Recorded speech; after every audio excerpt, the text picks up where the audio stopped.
Praise lord అమ్మా, అందరికీ వందనాలు.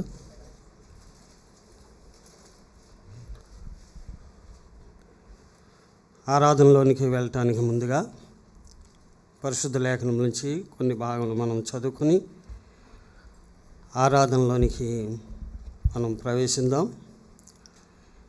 కీర్తనల గ్రంథం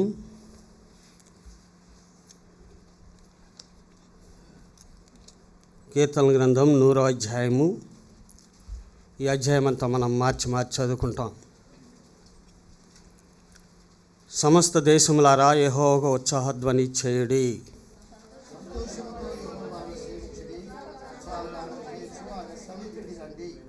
యెహోవాయే దేవుడని తెలుసుకొనుడి. ఆయనే మనల్ని పుట్టించెను, మనం ఆయన వారము, ఆయన ప్రజలము, ఆయన మేపు గొర్రెలము.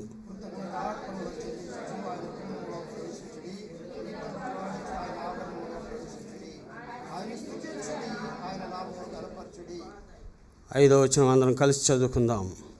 యెహోవా దయాళుడు, ఆయన కృప నిత్యముండును, ఆయన సత్యము తరతరములు ఉండును. మరో భాగాన్ని చదువుకుందాం. యోహాను రాసిన మొదటి పత్రిక 3వ అధ్యాయము. యోహాను రాసిన మొదటి పత్రిక 3వ అధ్యాయము 2వ వచనం అందరం కలిసి చదువుకుందాం. ప్రియులారా, ఇప్పుడు మనము దేవుని పిల్లలమై ఉన్నాము. మనం ఇక ఏమవుతామో అది ఇంకా ప్రత్యక్షపరచబడలేదు, కానీ ఆయన ప్రత్యక్షమైనప్పుడు ఆయన ఉన్నట్లుగానే ఆయనను చూతుము గనుక ఆయనను పోలియుందమని ఎరుగుదము. సహాయం కొరకు ఇచ్చిన ప్రార్థన చేసుకుందాం.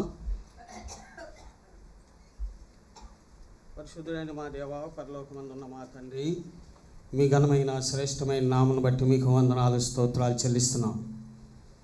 ఈ మీ పునరుత్థానపు దినమునందు మీ యొక్క మందిర ఆవరణకు మమ్మల్ని అందరినీ కూడా నడిపించి మీ నామమును స్తుతించుటకును ఆరాధించుటకును మరొక తరుణాన్ని మా జీవితాలకు అనుగ్రహించి మమ్మల్ని నడిపించిన రీతిని బట్టి మీకు వందనాలు, స్తోత్రాలు ప్రభా.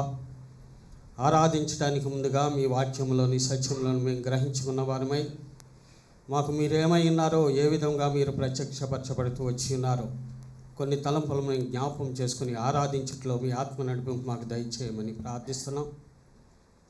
అమూల్యమైనటువంటి మీ ప్రజల ముందు నిలబడే సమయాన్ని నన్ను నేను ఖాళీ చేసుకుంటూ మీ చేతులకు అప్పగించుకుంటున్నాం. ప్రభా, నా నోటిని, నాలుకను, పెదవులను తాకము. నా నోటి నుండి వచ్చే ప్రతి మాట అది మీ మాటగా మేము విని అంగీకరించి ఆ ప్రకారముగా తండ్రి ప్రభా మీ నామను స్తుతించి ఆరాధించగలుగుటకు అటు రీతిగా నాతోను, మాతోను, మా అందరితోనూ మీరే మాట్లాడమని వందనాలు చెల్లిస్తూ యేసు ప్రభు పరిశుద్ధ నామములో స్తుతించి ప్రార్థించడి వేడుకొంచున్నాము తండ్రి, ఆమేన్.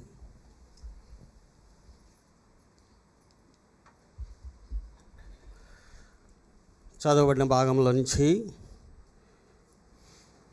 యోహాను రాసిన మొదటి పత్రిక 3వ అధ్యాయం 2వ వచనంలో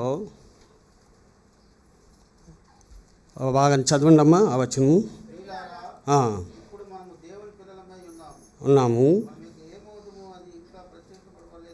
కానీ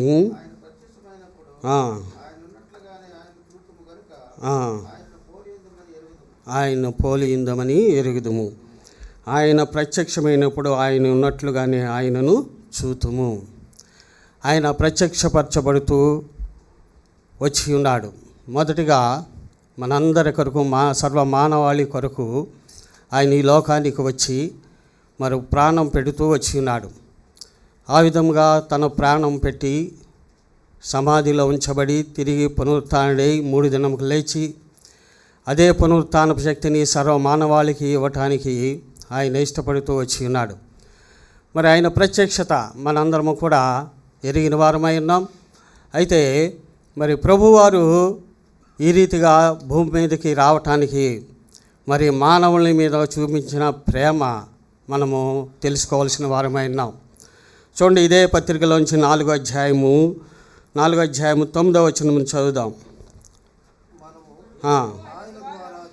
మనము ఆయన ద్వారా జీవించినట్లు దేవుడు తన అద్వితీయ కుమారుని లోకములోనికి పంపెను.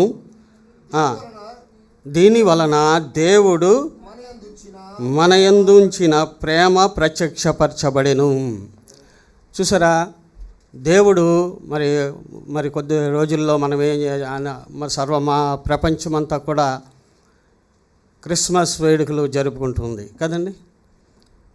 అంటే ఆ యొక్క మరి ప్రభు వారి యొక్క రాకడ దినమును, లేకపోతే రాకడ యొక్క సమయాన్ని, లేకపోతే రాకడ యొక్క ఔన్నత్యాన్ని మరి ప్రజలందరూ కూడా ఆ దినము ఏం చేసుకుంటారని జ్ఞాపకం చేసుకుంటూ ఉంటారు. అయితే ప్రభు వారు ఈ భూమి మీదకు వచ్చినది ఎందుకు అనేది గ్రహించలేని వారు అనేక మంది ఉన్నారు. క్రిస్మస్ జరుపుకునేవారు చాలామంది ఉన్నారు, కానీ ఇంకా ఎరగని వారు ఆయన యొక్క మరి ఔన్నత్యం, ఆయన భూమి మీదకి వచ్చిన ఉద్దేశమును ఎరగలేని వారుగా అనేక మంది క్రిస్మస్ను జరుపుకునేవారుగా ఉన్నారు. అయితే ప్రభువారి యొక్క ప్రత్యక్షత మరి మొదటిగా సర్వమానవాళి యొక్క రక్షణ కొరకు ఆయన ఈ భూమి మీదకి వచ్చి ఉన్నారు. ఏ విధంగా ఆయన ప్రత్యక్షపరచబడుకున్నారంటే ఇక్కడ మనం చూస్తూ వచ్చాం. ఎలా ఏ రీతిగా మనం ఆయన ప్రత్యక్షపరచబడుతూ వచ్చారు. దీనివలన దేవుడు మన యందుంచిన ప్రేమ ప్రత్యక్షపరచబడుతూ వచ్చింది. ఆయన ప్రేమ అంటే సర్వమానవాళి మీద ఉంచినటువంటి ప్రేమ. మానవుడు నశించిపోతున్నాడు. మానవుడు మరి నశించిపోయి మరి నా యొక్క రాజ్యంలోనికి రాలేనివాడిగా, నా దగ్గరకు రాలేనివాడిగా మానవుడు చెడిపోతూ ఉన్నాడని మరి దేవుడు ఆలోచన చేసి కుమారుడిగా ఈ లోకానికి వచ్చి ఉన్నాడు. ఆయన మొదటిగా ఆయన ప్రేమను చూపిస్తూ వచ్చి ఉన్నాడు. ప్రేమ ద్వారా మానవుల్ని మరి ఆయన తన వైపు ఆకర్షించుకుంటూ వచ్చి ఉన్నాడు. చూసాడు, ఆయన మనల్ని ప్రేమించాడు. ఎలా ప్రేమించాడండి? ఎంతవరకు ప్రేమించాడు? ఆయన సిలువలో తన ప్రాణము పెట్టినంతగా మనల్ని ప్రేమిస్తూ వచ్చాడు. ఆయన ప్రేమగా ప్రత్యక్షపరచుకుంటూ వచ్చి ఉన్నాడు. చూడండి, ఇదే పత్రికలో నుంచి 2వ అధ్యాయము 28వ వచనం చదువుదాం. కాబట్టి చిన్నపిల్లలారా, ఆయన ప్రత్యక్షమగునప్పుడు ఆయన రాకడయందు మనం ఆయన ఎదుట సిగ్గుపడక ధైర్యము కలిగి ఉండినట్లు మీరు ఆయన యందు నిలిచి ఉండడి. చూసారా ధైర్యము? చూసారా, దేవుడు ఆయన మరలా తిరిగి రాబోతున్నాడు. ఒకసారి వచ్చాడు. ఎందుకోసం వచ్చాడు? ప్రేమ చూపించడానికి వచ్చాడు. సర్వమానవాళిని మీద ప్రేమ చూపించి ఆయన ప్రాణం పెడుతూ వచ్చినాడు. మరలా రెండోసారి ఎప్పుడు రాబోతున్నాడండి? మా సంఘమును తనతో పాటు తీసుకువెళ్ళటానికి ఆయన రాబోతున్నాడు. ఆయన మరలా ప్రత్యక్షమైనప్పుడు మనం ఎలా ఉండాలండి? ఎలా ఉండాలంట? సిగ్గులేని వారముగా, ధైర్యముగా దేవునిట ఆయన ముఖమును మనము ముఖాముఖిగా చూసే ఆ గొప్ప ధైర్యాన్ని మనం కలిగి ఉండాలని ప్రభు కోరుతున్నాడు. ఆ విధంగా సంఘం ఉండాలని ప్రభు కోరుతూ ఉన్నాడు. చూడండి, పేతురు రాసిన మొదటి పత్రికలో ఒక మాట మనం చూద్దాం. పేతురు రాసిన మొదటి పత్రిక 2వ అధ్యాయము 24వ వచనం చదువుదాం. మనము పాపముల విషయమై చనిపోయి నీతి విషయమై జీవించున్నట్లు ఆయన తానే తన శరీరమందు మన పాపములను మ్రాను మీద మోసుకొని ఉన్నాడు. చూసారా, ఆయన మన కోసము మన పాపముల కోసము ఏం చేసాడండి? ఆయన మ్రాను మీద మన పాపములన్నీ కూడా మోసి ఉన్నాడు. చూసారా, మనము అనీతిమంతులమి, నీతి లేని వారిమి, పాపముతో జీవిస్తున్నటువంటి మానవుల కొరకు మనము మన పాపముల విషయమైన తన మ్రాను మీద తను వేలాడుతూ వచ్చి ఉన్నాడు. ఇక్కడ చెప్తున్నట్టు మాట ఏంటంటే, చూడండి, ఇక్కడ మనము పాపముల విషయమై చనిపోయి, చూసారా, మనము పాపముల విషయమై చచ్చిపోయి నరకానికి వెళ్ళిపోతున్నటువంటి తరుణంలో ఆయన మనల్ని ఏం చేశాడండి? ప్రేమించాడు. ఎటువంటి సమయంలో ప్రేమించాడండి? మనం నీతిమంతులని ప్రేమించలేదు. మనం ఏదో మంచి అందమైన వాళ్ళమని ప్రేమించలేదు. మనము సొగసైన వాళ్ళమని ప్రేమించలేదు. లేకపోతే మనమే మొదటగా దేవుణ్ణి ప్రేమించామని మనల్ని ప్రేమించలేదండి. ఆయన మొదటిగా మనల్ని ప్రేమించాడు. ఎందుకోసము? మనం పాపముల విషయమై ఏమైపోతున్నాం? చనిపోతున్నాం. చనిపోయినటువంటి పరిస్థితుల్లో చచ్చిపోయి నరకములోనికి వెళ్ళిపోయి నాశనమును మరి మనము ఆ యొక్క నాశనమును కూడా తీసుకువెళ్ళే పరిస్థితుల్లో దేవుడు మనల్ని ప్రేమించాడండి. ఆయన అలా ప్రత్యక్షమైతూ వచ్చాడు. ప్రేమగా ప్రత్యక్షమైతూ వచ్చాడు. ప్రేమ స్వరూపిగా ప్రత్యక్షపరచబడుతూ వచ్చినాడు ఆయన. ఇది మొదటిగా మనం చూస్తున్నాం. రెండవదిగా మనం చూద్దాం. చూడండి, లోకాసు వార్త 9వ అధ్యాయం లూకాసు వార్త 9వ అధ్యాయము మొదటి వచనం చదువుదాం. సమస్తమైన దయ్యముల మీద శక్తిని, అధికారమును, రోగములు స్వస్థపరచు వరమును వారికి అనుగ్రహించెను. రెండవదిగా మనం చూస్తే అధికారిగా ప్రత్యక్షపరచబడుతూ వచ్చినాడు ప్రభువారు. ఆయన భూమి మీదకి డిసెంబర్ 25వ తారీఖున క్రిస్మస్ వేడుక జరుపుకుంటానికి దీని అంతటికీ కారణం ఏంటి? ఈ యొక్క ప్రత్యక్షతలను మనము గమనించకుండా క్రిస్మస్లు జరుపుకుంటారు సర్వ ప్రపంచమంతా కూడా. ఆయన అధికారం కలిగిన వాడిగా ఈ భూమి మీదకి వచ్చాడండి. ఎలాగొచ్చాడండి? అధికారం కలిగిన వాడిగా వచ్చాడు. ఆ అధికారమును మరి తన ప్రజలకు ఇవ్వటానికి ఇష్టపడుతూ వచ్చినాడు. అందుకని శిష్యులందరికీ ఏం చేశాడండి? ఆయన ఆ అధికారాన్ని శిష్యులకి ఇస్తూ వచ్చాడు. చూసారా ఏముంది ఇక్కడ? చూడండి, ఆయన తన 12 మంది శిష్యులను పిలిచి సమస్తమైన దెయ్యముల మీద శక్తిని, అధికారమును, రోగములను స్వస్థపరచు వరమును చూసారా అధికారం ఇచ్చాడు. అధికారిగా ప్రత్యక్షపరచబడుతూ వచ్చాడు ఆయన. అధికారిగా ప్రత్యక్షపరచబడుతూ వచ్చినాడు. చూడండి వాక్యంలో ఒక్కొక్క మాట మనం చూద్దాం. మత్తయి సువార్త 5వ అధ్యాయం. మత్తయి సువార్త 5వ అధ్యాయంలో చూడండి 21వ వచనం. మత్తయి సువార్త 5వ అధ్యాయము 21వ వచనం. నరహత్య చేయవద్దు, నరహత్య చేయవాడు విమర్శకు లోనగునని పూర్వీకులతో చెప్పబడిన మాట మీరు విన్నారు కదా, ఇదిగో ఇప్పుడు నేను మీకు చెప్తున్నాను. చదవండి. నేను మీతో చెప్పినదేమనగా, తన సహోదరుడి మీద కోపపడు ప్రతివాడు విమర్శకు లోనగును, తన సహోదరుని చూచి వ్యర్థుడా అని చెప్పువాడు మహాసభకు లోనగును, ద్రోహాన్ని చెప్పువాడు నరకాగ్నికి లోనగును. చూసారా, ఇదిగో మీరు మన పితరులు చెప్పిన మాట విన్నారు, తెలుసుకున్నారు. ధర్మశాస్త్రము చెప్తున్నది విన్నారు, తెలుసుకున్నారు. ఇదిగో ప్రవక్తలు చెప్పిన మాట విన్నారు, తెలుసుకున్నారు. ఇదిగో నేను మీతో చెప్తున్నాను, అది కాదు. మీరు నరహత్య చేస్తేనే పాపం కాదు, మరోటి చేస్తేనే పాపం కాదు. ఇదిగో మీరు తోటి సహోదరుని ప్రేమించకపోతే మీరు ఏమైపోతున్నారో పాపములోకి వెళ్ళిపోతున్నారు. తోటి సహోదరుని మీరు ద్వేషిస్తే పాపము, తోటి సహోదరుని మీరు ద్రోహి అంటే పాపం. ఇదిగో అటువంటి నరహత్య చేసినటువంటి అంతటికన్నా పాపము మీలో ఉంది, మీ హృదయంలో ఉంది. వాటిని తీసివేసుకోవాలి. ఇదిగో నేను అధికారంతో చెప్తున్నాను, మీరు చెప్పినది ఒకటే అయితే ఇదిగో నేను చెబుతున్నది మీరు వినుడి. తోటి సహోదరుని ద్రోహి అంటే మీరు నరహత్య చేసిన వారు ఎగుదురు. చూసారు ఎంత అధికారంతో చెప్తున్నారండి ప్రభువారు ఎంత అధికారంతో చెప్తున్నారు. అధికారిగా ప్రత్యక్షమై ఆ అధికారమును ఏం చేస్తున్నాడండి? శిష్యులందరికీ కూడా అనుగ్రహిస్తూ వచ్చాడు. నేటి దినములో మనకు కూడా అధికారం ఇచ్చాడండి. సర్వమానవాళికి సువార్తను ప్రకటించే అధికారం ఇచ్చాడు. చూసారా, దేవుడు అధికారమునిచ్చేవాడిగా ప్రభు అంటే యేసుక్రీస్తు వారు ఈ భూమి మీదకి ప్రత్యక్షపరచబడుకుంటూ వచ్చారు. కాబట్టి ఇక్కడ చూసినట్లయితే మనం చాలామంది అనుకుంటూ ఉంటారు, మేమేం పాపం చేయలేదులే అనుకుంటాం. మన హృదయంలో చేసిన పాపమును మనము ఎరగం కదండి. మన హృదయంలో ఉన్నది మనము గ్రహించుకోలేము. నేను భౌతికంగా ఏం చేయలేదని అనుకుంటాం. నేను భౌతికంగా ఈ విధంగా చేయలేదు, ఈ పాపం చేయలేదు, ఒకరిని కొట్టలేదు, తిట్టలేదు అనుకుంటాం. కానీ మన హృదయంలో ఏముంది? ద్వేషం ఉంది. ఆ ద్వేషాన్ని తీసివేయటానికే అధికారిగా ఈ భూమి మీదకి ఆయన ప్రత్యక్షపరచుకుంటూ వచ్చాడు.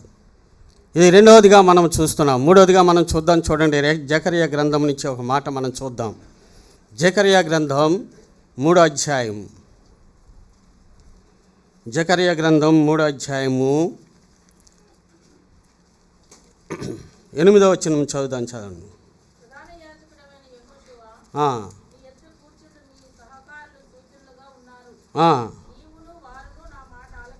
నీవును వారును నా మాట ఆలకింపవలను. ఏదనగా చిగురు అని నా సేవకుని నేను రప్పింపబోచున్నాను. మూడవదిగా మనం చూస్తున్నట్లయితే ప్రభువారు సర్వమానవాళి మరి క్రిస్మస్ వేడుక జరుపుకుంటానికి కారణం ఏంటంటే ఆయన ఎలా ప్రత్యక్షపరచుకున్నాడండి? మూడవదిగా చిగురుగా ప్రత్యక్షపరచుకున్నాడు కదండి. చిగురుగా ప్రత్యక్షపరచుకున్నాడు అంటే ఆయన తన యొక్క స్వభావమును, తన యొక్క మరి ఆ యొక్క సాత్వికత్వాన్ని ఇక్కడ జ్ఞాపం చేస్తూ ఉన్నాడు. చిగురుగా ప్రత్యక్షపరచుకున్నాడు. చూసారా, ఆ యొక్క చిగురు ఇప్పుడు ఏం చేస్తుందండి? సర్వమానవాళికి రక్షణ అనుగ్రహిస్తూ వచ్చింది. చిగురుగా అంటే చిగురు అనేది ఎలా ఉంటుందండి?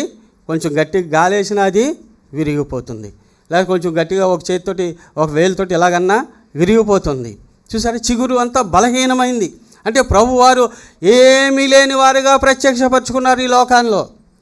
చూసారా, 63వ అధ్యాయం యెషయా గ్రంథంలో 53వ అధ్యాయం యెషయా గ్రంథంలో 2వ వచనంలో ఏముందండి? ఆయన ఎండిన భూమిలో లేత మొక్కవలే ఆయన ఈ భూమి మీదకి వచ్చారు.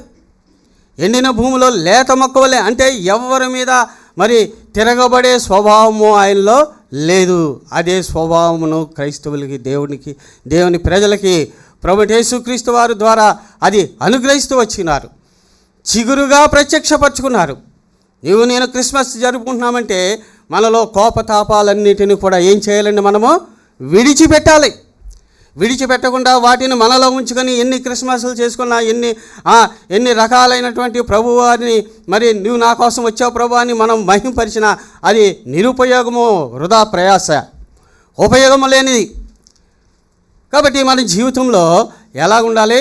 ఆయన సాత్వికాన్ని మనము అలవర్చుకోవాలి. ఆ సాత్వికంతో ప్రభువా నీవు నా కోసం చిగురుగా వచ్చావు, ఆ చిగురుగా నేను ఉండాలని నువ్వు కోరుతున్నావు అని దేవుని మహింపరచాలి. ప్రియుడా, ఇక్కడ దేవుని వాక్యంలో చూసినట్లయితే చూడండి, ఇక్కడ ప్రధాన యాజకుడు అయిన యెహోషువ నీ ఎదుట కూర్చుండు నీ సహకారులు సూచనలుగా ఉన్నారు, నీవును వారును నా మాట ఆలకింపవలని ఏదనగా చిగురను నా సేవకుని నేను రప్పింపబోచున్నాను. చిగురు అనే ఆ యొక్క ప్రభువు యేసుక్రీస్తు వారి చిగురుగా మన జీవితాల్లోనికి ఆయన ప్రత్యక్షపరచుకున్నారు.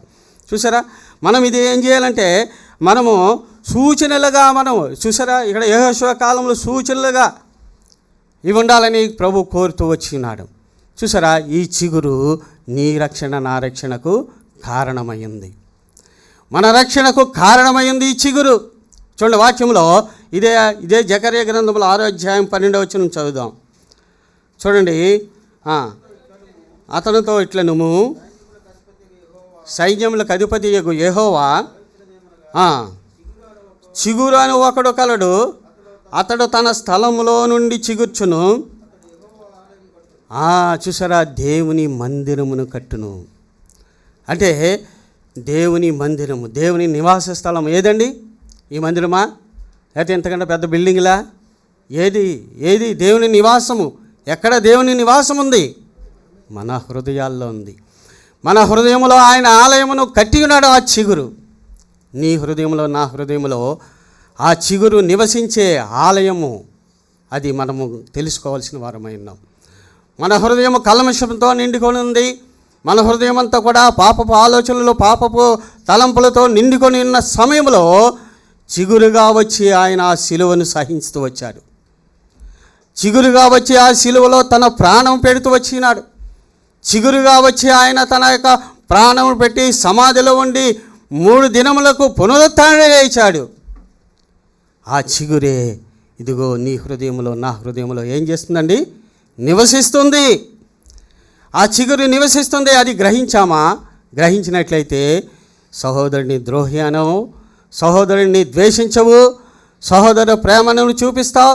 ఇదిగో ఆ యొక్క నరహత్య స్వభావము, అంటే మాటలతో గాయపరిచే స్వభావం, మాటలతో హత్యలు చేసే స్వభావం మనలో ఉండదు. ఎప్పుడండి? ఎప్పుడు మన హృదయంలో ఆ చిగురు నివసిస్తుంది. మనం తెలుసుకోవాల్సిన వారమై ఉన్నాం. ఏమనుంది ఇక్కడ? అతనితో ఇట్లనుము సైన్యములకు అధిపతి యెహోవా సెలవిచ్చినది ఏమనగా చిగురను ఒకడు కలడు, అతడు తన స్థలములో నుండి చిగుర్చును, అతడు యెహోవా ఆలయము కట్టును. నీ హృదయములో నా హృదయములో, హృదయమనే ఆలయమును కట్టినవాడు ఆ చిగురు, ఆ ఆలయంలో నివసించేవాడు ఆ చిగురు. కాబట్టి ప్రియుడా, మనం జ్ఞాపకం చేసుకోవాలి. చూడండి, ఇర్మియా గ్రంథంలో ఒక మాటను చదువుదాం. చూడండి, ఇర్మియా గ్రంథము 23వ అధ్యాయంలో ఒక మాట మనం చదువుదాం. ఇర్మియా గ్రంథం 23వ అధ్యాయము 5వ వచనం చదువుదాం.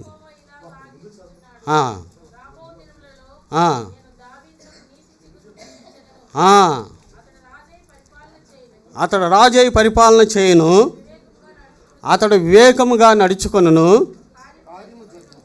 వివేకము కార్యము జరిగించును. చూసారు ఇక్కడ భూమి మీద నీతి న్యాయములను జరిగించిన ఈ చిగురు అండి. ఈ చిగురు అల్పమైనటువంటి చిగురు, గాలికి ఇరిగిపోయే చిగురు, చేతితో వేలితో కొడితే ఇరిగిపోయే చిగురు ఏం చేస్తుందంట అండి? సర్వ భూమి మీద నీతి న్యాయములు జరిగిస్తుంది ఈ చిగురు. ఆ చిగురు నీలో నివసిస్తుంది. చూసారా? అర్థమవుతుంది కదమ్మా నా మాట? ఈ చిగురు బలహీనమైనటువంటి చిగురు. ఈ బలహీనమైనటువంటి చిగురు ఈ భూమి మీద మరి ఆ సర్వమానవాళి హృదయాల్లో చిగురిస్తూ వస్తుంది, నివసిస్తుంది. ఈ చిగురే భూమి మీద నీతి న్యాయములు జరిగించేదిగా ఉంది. ఆ చిగురుగా ప్రభువైన యేసుక్రీస్తు వారు ప్రత్యక్షపరచుకున్నారు. ఇది 3వదిగా మనం చూస్తున్నాం. చూడండి, 4వదిగా మనం చూద్దాం. చూడండి, యెషయా గ్రంథం నుంచి ఒక మాట మనం చూద్దాం. యెషయా గ్రంథం 52వ అధ్యాయం. యెషయా గ్రంథం 52వ అధ్యాయం.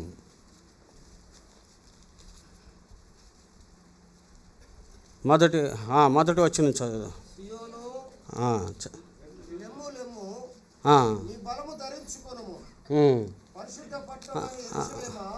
లేదన్నా 12వ వచనం చదువుదాం. 12వ వచనం. మీరు త్వరపడి బయలుదేరరు, పారిపోవు రీతిగా వెళ్ళరు. యెహోవా మీ ముందర నడుచును, ఇశ్రాయేలు దేవుడు మీ సైన్యపు వెనుకటి భాగమున కావలి కాయను, కాపరిగా ప్రత్యక్షపరచుకున్నాడండి. 4వదిగా ఏం చూస్తున్నామన్నమ్మా? మొదటిగా ఏం చూస్తూ వచ్చాం చెప్పాలి? ప్రేమ స్వరూపిగా ఆయన ప్రత్యక్షపరచుకున్నాడు. 2వదిగా అధికారిగా ప్రత్యక్షపరచుకున్నాడు. 3వదిగా చిగురుగా ప్రత్యక్షపరచుకున్నాడు. 4వదిగా ఏం చూస్తున్నాం? కాపరిగా, నాయకుడిగా ప్రత్యక్షపరచుకున్నాడు మనకి. ఆయన ఈ భూమి మీదకి మరి వచ్చి మనల్ని విడిచిపెట్టలేదండి. అలాగా మనం ఎలాగ పడితే అలా తిరుగులాడటానికి ఆయన ఇష్టం పడలేదండి. మన ఇష్టానుసారంగా తిరుగుచున్నటువంటి మనము మన త్రోవలను ఎవరి త్రోవల వారు వెళ్ళుచు పరుగులెడుచు ఎవరి త్రోవల వారు ఎంచుకుంటూ ఏర్పరచుకుంటున్నటువంటి దినములలో ఇదిగో మనల్ని ఆయన మార్గములలో నడిపించడానికి ఆయన మన కోసము ఎలాగ ప్రత్యక్షపరచుకున్నాడండి? కాపరిగా ప్రత్యేకపరచుకున్నాడు, నాయకుడిగా ప్రత్యేకపరచుకున్నాడు. చూసారు? ఇక్కడ చదువుదాం మరోసారి. యెహోవా మీ ముందర నడుచును. చూసారా? మన ముందర ఏం నడుస్తుందండి? మన ముందర ఏం నడుస్తుంది? మన జీవితంలో ప్రభువారిని అంగీకరించకముందు, ప్రభువారిని ఎరగకముందు, ఆయన నామమును అంగీకరించి రక్షణ పొందకముందు మన ముందు ఏమి నడుస్తుంది? మన ఆలోచన నడుస్తుంది. అర్థమవుతుందన్నమాట? మన ఆలోచన ఏంటి? మన ఆలోచన పాపపు ఆలోచన. ఎక్కడికి తీసుకెళ్తుంది? మన సొంత మార్గంలో తీసుకెళ్తుంది. మన ఆలోచన ఎక్కడికి తీసుకెళ్తుంది? ఆ సొంత మార్గం ఏర్పరచుకునేటట్లుగా నడిపిస్తుంది, ఏర్పరచుకునేటట్లుగా చేస్తుంది. మన ముందున నీతి లేదు, న్యాయం లేదు.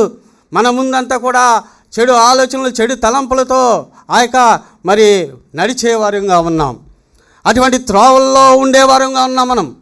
ఇక్కడ వాక్యం ఏం చెప్తుంది మనకి? మన కోసం దేవుడు ఎలా ఉన్నాడు, ఎలాగ ప్రత్యక్షపరచుకున్నాడు? మీ ముందర నడుచు దేవుడు మీకున్నాడు. ఎప్పుడు మీలో, మీ హృదయంలో ఆ చిగురు అనే ప్రత్యక్షత మీ హృదయంలో ఉన్నప్పుడు ఇప్పుడు మీ ముందు ఏం నడుస్తుందమ్మా? ఏం నడుస్తుంది? ఆ దేవుడే, ప్రభువు యేసుక్రీస్తు వారే ఇదిగో కాపరిగా, నాయకుడిగా మీ ముందు నడుస్తూ ఉన్నాడు. ఎంత గొప్ప ఆశీర్వాదం కదమ్మా అన్నది. సంఘం ఎంత ఆశీర్వాదం పొందుకుందో చూడండి, సంఘం ఎంత దీవెనలు పొందుకుందో చూడండి. మనల్ని నడిపించేవాడు, చెడు మార్గంలో నడిపించేవాడు, నడిపించుతూ మనల్ని నాశనమునకు తీసుకెళ్తున్నటువంటి వాడి యొక్క చేతుల్లో నుంచి, వాడి యొక్క కబంధ హస్తంలో నుంచి ప్రభు మనల్ని రక్షించి మన ముందు నడిచే కాపరిగా, నాయకుడిగా ఉన్నాడు. తర్వాత చదువున్నాము ఇప్పుడు. ఇశ్రాయేలు దేవుడు మీ సైన్యపు వెనుకటి భాగమున కావలి కాయను. చూసారా? మన ముందు నడిపించే నాయకుడిగా ఉన్నాడు, కాపరిగా ఉన్నాడు. మన వెనుక కాపలి కాసే కాపరిగా. చూసారా, కావలి కాసే కాపరిగా అంటే ముందు వెనుక మనల్ని ఆయన ఆవరించి ఉన్నాడు. ఎప్పుడైతే ప్రభు అంటే యేసుక్రీస్తు వారిని నీవు నేను అంగీకరించామో, ఆయన్ని ఆరాధించడానికి మనం యోగ్యులంగా బాప్తీసం తీసుకొని ఆ బాప్తీస సాక్ష్యం కలిగి ఉన్న వారమై ఆరాధించడానికి సిద్ధపడుతున్నామో, ఇదిగో నీ ముందు ఎవరున్నారు? కాపరి ఉన్నాడు. నీ వెనుక ఎవరున్నారు? కాపరి ఉన్నాడు. నిన్ను నన్ను నడిపించే నాయకుడిగా ప్రభు అంటే యేసుక్రీస్తు వారు ఆ చిగురుగా ఉన్నారు. యేసుక్రీస్తు ప్రభువుని ఆరాధించడానికి మనం యోగ్యులము కాము, అయోగ్యులమి. ఆయన నామమును ఉచ్చరించడానికి కూడా యోగ్యత లేని వారిమి. అటువంటి మనల్ని యోగ్యులుగా చేసి మనల్ని ఇటు అటు తప్పిపోకుండా, మనం అటు ఇటు పరుగులెట్టకుండా మన ముందుండి ఆయన నడిపించే కాపరిగా ఉన్నాడు. చూసారా, చూడండి, ఇక మీ ముందర నడుచును ఇశ్రాయేలు దేవుడు మీ సైన్యపు వెంట్రుకడు బాగాన కావలి కాయను. చూడండి, యెషయా గ్రంథంలో ఒక మాట మనం చూద్దాం. యెషయా గ్రంథం 40వ అధ్యాయము.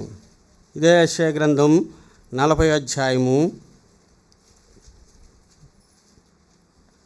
40వ అధ్యాయము 11వ వచనం చదువుదాం. 11వ వచనం. గొర్రెల కాపరి వలె ఆయన తన మందను మేపును, తన బాహుతో గొర్రె పిల్లలను కూర్చి రొమ్మును ఆనించుకొని మోయును, మెల్లగా నడుపును. చూసారా, ఆయన ప్రేమామయుడై ఉన్నాడు, ప్రేమించాడు. ఆ ప్రేమ ద్వారా మనకు అధికారం ఇచ్చాడు. ఆ అధికారంతో ఆయన మన హృదయంలో చిగురుగా ఉన్నారు. చిగురుగా ఉన్న ఆయన మనల్ని ముందుండి నడిపిస్తున్నాడు. చూసారా, ఎలా నడిపిస్తాడంట? రొమ్ముని ఆనించుకొని. చూసారా, మనం చిన్నపిల్లల్ని, చంటి పిల్లల్ని ఏం చేస్తామండి? మనము రొమ్ముని ఆనించుకొని ఎంతో భద్రం చేసుకుంటాం కదా, ఎంతో భద్రంగా కాపాడుకుంటూ ఉంటాం. తల ఇటు అటు ఆడిస్తాడేమో, ఆడించకుండా, మరి పడిపోకుండా మనం ఏం చేస్తాము? హత్తుకుంటాం. ఇప్పుడు ప్రభువు యేసుక్రీస్తు వారు, మరి ఆ చిగురైనటువంటి యేసుక్రీస్తు ప్రభువు నిన్ను నన్ను కూడా రొమ్మున ఆనించుకొని ఆయన మనల్ని నడిపిస్తూ ఉన్నాడు. చూసారా, మన కాపరిగా ఉన్నాడు, నాయకుడిగా ఉన్నాడు. ఆ నాయకత్వం కింద మరి ఉండాలని ప్రభువు కోరుతూ ఉన్నాడు. ఆ నాయకత్వం కిందే సంఘం ఉండాలని ప్రభువు కోరుతున్నాడు. ఆ నాయకత్వంలో ఉండకుండా మనము ప్రక్క దారిలో వెళ్ళిపోతున్నట్లయితే నష్టపోయేవారు మనమే. ఆ యొక్క చెడు దారిలో, చెడు మార్గంలో, తప్పు దారిలో మనం నడుచుకుంటూ ఉన్నట్లయితే మనము ఏ విధముగానూ దేవుని ఆరాధించడానికి యోగ్యులము కాము, ప్రభువాని మరి పలకటానికి కూడా యోగ్యులము కాము, అయోగ్యులమి. అటువంటి మనల్ని మరి ప్రభువారు ప్రేమించి మనల్ని యోగ్యులుగా చేశారు. ప్రియుడా, చూసారా, ఇక్కడ ఏమనుంది? తన బాహువుతో గొర్రె పిల్లను కూర్చి రొమ్మును ఆనించుకొని మోయను. మీకా గ్రంథం నుంచి ఒక మాట మనం చూద్దాం. చూడండి, మీకా గ్రంథం 2వ అధ్యాయం. మీకా గ్రంథం 2వ అధ్యాయము 13వ వచనం చదువుదాం. చూడండి, 13వ వచనం. ప్రాకారములు పడగొట్టువాడు వారికి ముందుగా పోవును, వారి గుమ్మమును పడగొట్టు వాని ద్వారా దాటిపోవుదురు, వారు రాజు వారికి ముందుగా నడుచును, యెహోవా వారికి నాయకుడిగా ఉండును. ఎవరమ్మా ఇప్పుడు మనకు నాయకుడు? ఎవరు? మన ముందు నడిచేవాడు ఎవరు? మన ముందు నడిచేవాడు మన రక్షకుడు. మన ముందు నడిచేవాడు మన రక్షకుడు, మన చిగురు. మన వెనుకున్నవాడు మన నాయకుడు.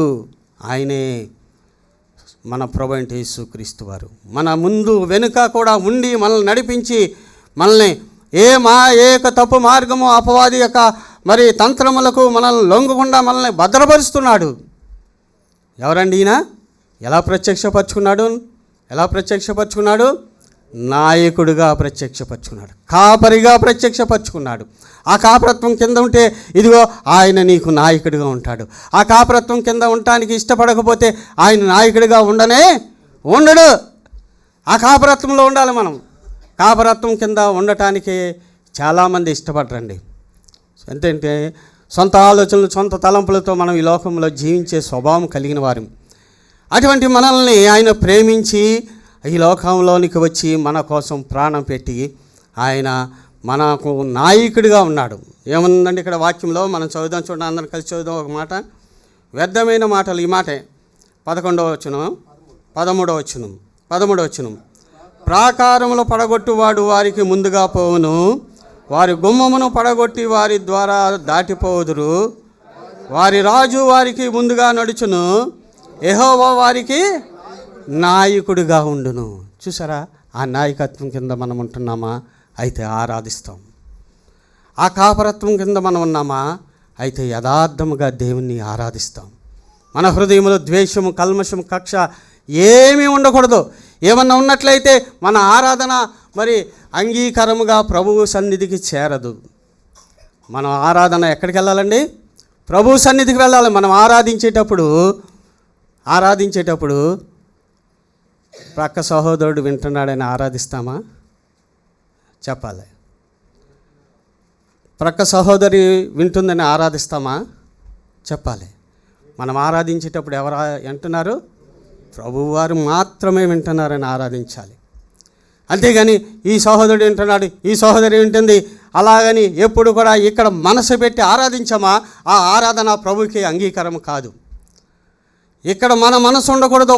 మన మనసు ఎక్కడ ఉండాలి? ఆరాధించేటప్పుడు ప్రభువు మీద ఉండాలి. ఆత్మ సంబంధమైన ఆశీర్వాదములు కలిగిన మనము, ఆత్మ సత్యములతో దేవుని ఆరాధించే మనము, ఆ ఆత్మీయ ఆరాధన ఆయనకి అంగీకారముగా ఉండాలంటే మన మనసు ఇక్కడ ఉండకూడదు, పక్క వారి మీద ఉండకూడదు, ఇంటి మీద కూడా ఉండకూడదు. ఏమి తింటున్నామా అనేది, ఏం వండుకొని వచ్చామా, అది ఉంటుందా, పిల్లి తినేస్తున్నా, అలాగో ఏమో ఉండకూడదు. మన మనసు అంతా కూడా ఇక్కడే ఉండాలి, దేవుని మీద ఉండాలి, దేవుని ఆరాధించాలి. అప్పుడు ఆ ఆరాధన అంగీకరమైనటువంటి ఆరాధనగా ఉంటుంది. 4 విషయాలు మనం చూస్తూ వచ్చాం. మొదటిగా ఏం చూస్తూ వచ్చామండి?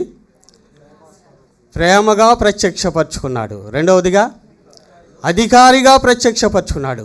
మూడవదిగా చిగురుగా ప్రత్యక్షపరుచుకున్నాడు. నాలుగవదిగా అధికారిగా, కాపరిగా ప్రత్యక్షపరుచుకున్నాడు. చివరిగా ఇంకొకటి చూసుకొని మనము ఆరాధనలోనికి వెళ్దాం. చూడండి, యాకోబు రాసిన పత్రికలోంచి ఒక మాట మనం చదువుదాం. యాకోబు రాసిన పత్రికలో 2వ అధ్యాయం 1వ వచనం. నా సహోదరులారా, మహిమా స్వరూపియగు మన ప్రభు అయిన యేసు క్రీస్తుని గూర్చిన విశ్వాస విషయములో మోమాటము గలవారై ఉండకుడి. మహిమా స్వరూపిగా ఆయన ప్రత్యక్షపరుచుకున్నాడు. ఆయన ఎలా ప్రత్యక్షపరుచుకున్నాడండి? మహిమా స్వరూపిగా. ఇదిగో ఆయన మరలా తిరిగి రాబోతున్నాడు ఆ మహిమ శరీరముతో. ఆ మహిమతో వచ్చి మహిమ గల సంఘముగా మనల్ని ఆయన సన్నిధికి, ఆయన దగ్గరికి తీసుకెళ్లేవాడిగా ఉన్నాడు. ఆ మధ్యాహ్నం కోసం వచ్చినప్పుడు ఆయన్ని ఎదుర్కొనటానికి సంఘం ఎత్తబడేదిగా ఉండాలి. ఆ మహిమ స్వరూపుడు మధ్యాకాశంలోనికి రాబోతున్నాడు, త్వరగా రాబోతున్నాడు. అది ఇప్పుడొచ్చినో కాసేపునకు వచ్చినో, లేకపోతే నేడొచ్చినో రేపొచ్చినో, ఎప్పుడొచ్చినో ఎవరికి తెలియదు. దొంగ వచ్చినట్లుగా వచ్చును. నీవు సిద్ధముగా ఉండాలి. ఆ మహిమ స్వరూపిగా ప్రత్యక్షపరచుకుంటున్నాడు ఆయన త్వరలో. దానికోసం నీవు సిద్ధపడుతున్నావా? ఆ మహిమ స్వరూపి అయినటువంటి దేవుణ్ణి నీవు ఎదుర్కొనటానికి సిద్ధపడుతున్నామా? ఇదిగో యథార్థంగా ఆరాధించు. యథార్థంగా ఆరాధించకపోతే ఆ యొక్క సిద్ధపాటు మనకు లేనట్టే. ఆ మహిమ స్వరూపి అయినటువంటి ప్రభువుని మనము ఎదుర్కోలేము మహిమ శరీరంతో వచ్చినప్పుడు. చూసారా, ఇప్పుడు చూడండి ఇక్కడ ఏమంటారు? నా సహోదరులారా, మహిమ స్వరూపియగు మన ప్రభు అయిన యేసుక్రీస్తుని గూర్చిన విశ్వాస విషయంలో ఎలాగుండాలంటండి? మొహమాటం కలిగి ఉండండి అని ఉందా? ఎలా ఉందమ్మా? మొహమాటం ఉండకూడదు. విశ్వాసమును కోల్పోతాం. మొహమాటం కలిగి ఉంటే విశ్వాసంలోంచి తప్పిపోతాం. విశ్వాసంలోంచి తప్పిపోతే ఏమవుతుంది? ఆ మహిమ స్వరూపిని మనము ఎదుర్కోలేము, సిద్ధపడలేము. అందుకని మన పితరులకు కూడా ఆ విధముగా ఆయన మరి ప్రత్యక్షపరుచుకున్నాడండి. చూడండి, అపోస్తల కార్యంలో ఒక మాట చెప్తుంది. చూడండి, అపోస్తల కార్యంలో ఈ మాట చూసుకొని ఆరాధనలోకి వెళ్దాం. అపోస్తల కార్యములు 7వ అధ్యాయం మొదటి వచనం చూడండి. 7వ అధ్యాయం అపొస్తలుల కార్యములు 7వ అధ్యాయం మొదటి వచనంలో